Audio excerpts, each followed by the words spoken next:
مسلم league نون کے senior رہنما ہیں رانا ثناء اللہ صاحب۔ السلام علیکم، بہت بہت شکریہ رانا صاحب آپ کا۔ رانا صاحب، پچھلے ایک ہفتے سے جو پورے ملک میں سچویشن بنی ہوئی تھی، بہرحال مذاکرات ہوئے، حکومت نے دھرنا ختم کروا دیا، قرارداد پیش کی، اس پر بھی آپ لوگوں کو اعتراض ہے، اس پر تو میں بعد میں آتی ہوں کہ اعتراض ہے کیا۔ جو اسپیکر قومی اسمبلی نے شاہد خاقان عباسی سے 7 دن میں معذرت کروانے کے لیے انہیں کئی خط لکھے ہیں کہ انہوں نے پارلیمانی روایات کا خیال نہیں رکھا۔ جو رویہ تھا کل شاہد خاقان عباسی صاحب کا، آپ کو نہیں لگتا ان کو معافی مانگ لینی چاہیے، معذرت کرنی چاہیے؟ کوئی اچھے ٹرینڈ سیٹ نہیں کر رہے ہیں ہم لوگ؟ ہم اپنی نوجوان نسل کو، لوگوں کو کیا میسج دے رہے ہیں کہ اتنے پڑھے لکھے لوگ، ایک جو شخص جو وزیر اعظم اس ملک کا رہ چکا ہے، کیسی زبان استعمال ہو رہی ہے پارلیمنٹ میں؟ یہ ایسی زبان جو ہے اگر تو کل ہی استعمال ہوئی ہے تو بالکل سارا بوجھ شاہد خاقان عباسی کے اوپر ڈال کے اور ان سے جو ہے وہ معذرت کروا کے یہ معاملہ جو ہے یہ ختم کر دینا چاہیے۔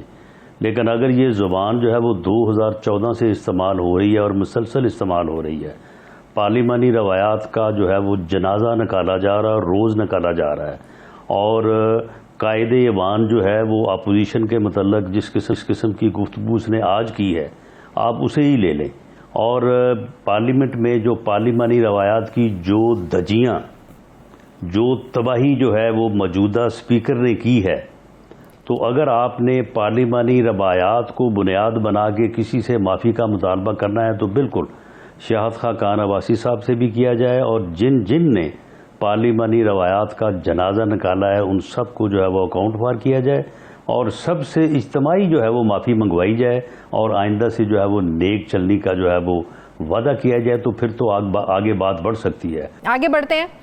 رانا صاحب، آپ وزیر قانون رہے ہیں، اس طرح کے معاملات آپ لوگوں نے بھی بھگتے ہیں 2017 میں، پیپلز پارٹی بھی بھگت چکی ہے یہ دھرنے۔ کیا حکومت نے معاملے کو اچھے طریقے سے ہینڈل کیا؟ دیکھیں، بات یہ ہے کہ ہم نے جو اس قسم کے دھرنے بھگتے ہیں ان کی نوعیت اور تھی۔ ہمیں اس طرح کے دھرنے بھگتائے گئے جس میں اداروں کا بھی عمل دخل تھا، جس میں اس وقت کی اپوزیشن اور موجودہ حکومت پوری طرح سے انوالو تھی۔ فیض آباد کے جلسے کے دھرنے کی آپ مثال لے لیں، اس میں جو شیخ رشید صاحب موجودہ وزیر داخلہ جو بیان فرماتے رہے، اور اس وقت وزیر اعظم صاحب آن ریکارڈ ہیں کہ میرا دل کر رہا ہے کہ میں جا کے دھرنے میں شامل ہو جاؤں، وہ ساری چیزیں آپ اگر سامنے رکھیں تو ان دھرنوں میں اور اس سچویشن میں اور اس سچویشن میں فرق ہے۔ یہ سچویشن سمپل یہ ہے کہ ایک قرارداد پیش کرنے کا آج سے 5 ماہ جماعت تو وہی تھی نا، جس جماعت نے 2017 میں دیا وہی جماعت اب بھی دھرنا دیے بیٹھی تھی، جماعت ایک تھی، تنظیم ایک ہی تھی۔ جی بالکل وہی جماعت تھی، لیکن بات جو ہے وہ اس وقت اتنی سمپل نہیں تھی جتنی اس وقت سمپل تھی۔ آج سے 5 ماہ پہلے ٹی ایل پی کے ساتھ حکومت وقت کا معاہدہ ہوا، وزراء نے دستخط کیے، وزیر داخلہ نے دستخط کیے، وزیر مذہبی امور نے دستخط کیے، کمشنر اسلام آباد نے دستخط کیے کہ ایک قرارداد فرانس کے سفیر کی ملک بدری سے متعلق عوام میں پیش کی جائے، پارلیمنٹ میں بحث کے بعد، اور اس کے بعد سب پارلیمنٹ میں وہ کل پیش ہوئی، بحث تو ابھی اس کے اوپر ہونی ہے، وہ کل پیش ہوئی، اور اسی وقت انہوں نے اپنا دھرنا جو ہے انہوں نے اسے اٹھا لیا، انہوں نے اپنا احتجاج ختم کر دیا۔ اس سے یہ بات ثابت ہوئی کہ ٹی ایل پی کا مطالبہ صرف یہ تھا کہ یہ قرارداد پیش کر دیں، اس کے علاوہ ان کا کوئی مطالبہ نہیں تھا۔ تو پھر اگر بات اتنی سمپل تھی اور کل یہ قرارداد جو ہے یہ 25 سے 40 منٹ میں پیش ہو کے تو معاملہ آگے بڑھ گیا اور احتجاج ختم ہو گیا، تو آپ مجھے بتائیں کہ یہ پچھلے 10 دن یہ فیصلہ کس نے کیا کہ ان کو دہشت گرد قرار دیا جائے؟ یہ فیصلہ کس نے کیا کہ حافظ سعد رضوی کو گرفتار کیا جائے؟ یہ فیصلہ کس نے کیا کہ ان کے جائیدادوں کو ضبط کیا جائے، ان کو 4 شیڈول میں ڈالا جائے؟ ان کے اوپر چڑھائی کس نے کروائی؟ کروڑوں کی پراپرٹی کا لاس، 10 دن ملک بند رہا، ریاست کی رٹ سرنڈر ہو گئی۔ اب یہ سارا کچھ بھول جائے۔ قانونی طور پر اگر میں آپ سے پوچھوں کسی پارٹی کو سنے بغیر ایسا ایکشن ہو سکتا ہے؟ جو ہے وہ آپ نہیں ہو سکتا. ہاں، اور اگر کوئی پارٹی الیکشن نہیں ہو کمیشن میں سکتا، لیکن رجسٹرڈ ہے کیوں تب بھی کیا؟ ایسی کارروائی کیوں نہیں ہو کیا؟ سکتی. میں کہتا ہوں کہ پھر یہ سارا کچھ پہلے تو انہوں نے کیا کیوں، ہاں بالکل. اور اس کے بعد پھر اب جو انہوں نے کیا ہے وہ کیوں کیا. تو اس لیے اس کا ایک قومی کمیشن بنایا جائے اچھا. اور وہ انکوائری کرے، اور حکومت جو ہے اس کو ریزائن کرنا چاہیے، کیونکہ اس کی موجودگی میں ان حقائق پر سے پردہ اٹھنے کے لیے جو ہے وہ صحیح طور پہ معاملات کو انکوائر نہیں کیا جا سکتا. اس لیے پہلی بات تو یہ ہے کہ یہ حکومت فوری طور پہ ریزائن کرے.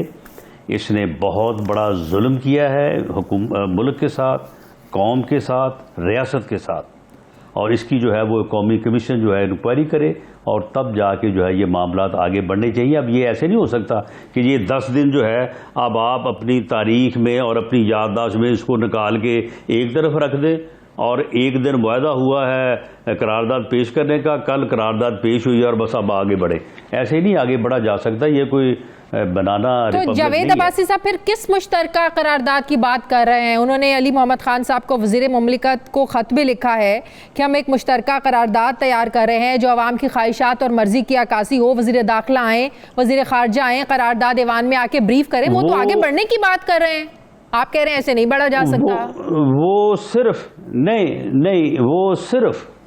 وہ صرف اس حد تک جو معاملہ ناموس رسالت کا ہے اس حد تک ہم بالکل متفق ہیں. ہمارے وہی جذبات ہیں جو کسی حکومتی ممبر کے ہیں، جو ٹی ایل پی کے ممبر کے ہیں، عام آدمی کے ہیں، کسی ملازم کے ہیں، کسی اسٹوڈنٹ کے ہیں، کسی بڑے کے ہیں. ان میں کوئی دوسری رائے نہیں ہے. اس حد تک جو بھی قدم اٹھایا جائے، جو بھی بات کی جائے، اس کی ہم مکمل جو ہے وہ تائید کریں گے. لیکن یہ جو 5 دنوں میں 10 دنوں میں ہوا ہے، اس کی ذمہ داری جو ہے وہ فکس کی جائے.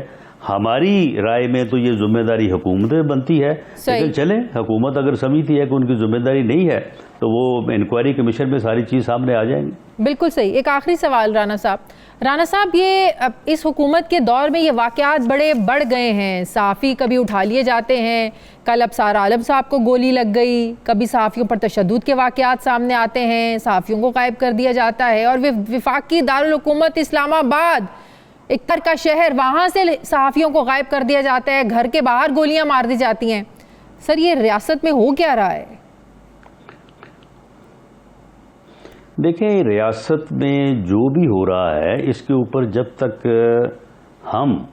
ہم سے مراد، میں اس میں سب کو ہی لے رہا ہوں، اپوزیشن کو بھی لے رہا ہوں، اور جو ہے وہ میڈیا کو بھی لے رہا ہوں، باقی بھی جتنے بھی سیگمنٹ آف سوسائٹی ہیں ان کو بھی میں لے رہا ہوں. دیکھیں، جب تک ہم اس بات کے اوپر، کسی ایک کیس کے اوپر جو ہے وہ ہم جب اس چیز کو انشور نہیں کریں گے. اب آپ دیکھیں کہ اس سے پہلے جو لوگ اسلام آباد سے اغوا ہوئے ہیں اور کسی نے واپس آگے کہا کہ جی میں شمالی علاقہ جات کی سیر کو چلا گیا تھا، کسی نے آگے کہا کہ جی وہ میں ٹیلی فون جو ہے وہ کسی رکھ کے بھول گیا تھا، تو اس کے بعد پھر مجھے جو ہے وہ دوست کے پاس جو ہے وہ مجھے زیادہ ٹائم لگ گیا. کسی نے کچھ کہا. آج تک کوئی پتہ چلا ہے کہ ان کو کس نے اغوا کیا تھا؟ نہیں.